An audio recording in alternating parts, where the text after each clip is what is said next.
మీరు ఆపేస్తే బాగుంటుందండి, ఇది గవర్నమెంట్ రంగంలోనే నడుస్తే బాగుంటుంది అని చెప్తే కనీసము ఏ మాత్రం కూడా పట్టించుకోకుండా సేమ్ తండ్రి బాటలోనే లోకేష్ గారు కూడా ఖచ్చితంగా ప్రైవేటైజేషనే చేస్తాము, దీంట్లో నో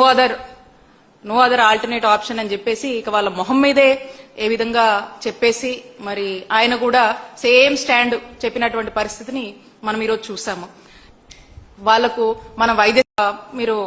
ఆపేస్తే బాగుంటుందండి, ఇది గవర్నమెంట్ రంగంలోనే నడుస్తే బాగుంటుంది అని చెప్తే కనీసము ఏ మాత్రం కూడా పట్టించుకోకుండా సేమ్ తండ్రి బాటలోనే లోకేష్ గారు కూడా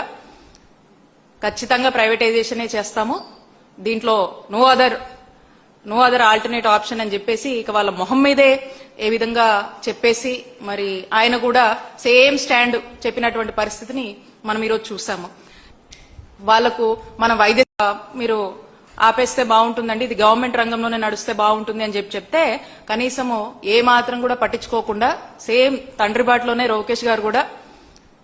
ఖచ్చితంగా ప్రైవేటైజేషనే చేస్తాము, దీంట్లో నో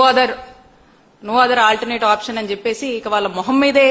ఏ విధంగా చెప్పేసి మరి ఆయన కూడా సేమ్ స్టాండ్ చెప్పినటువంటి పరిస్థితిని మనం ఈరోజు చూసాము.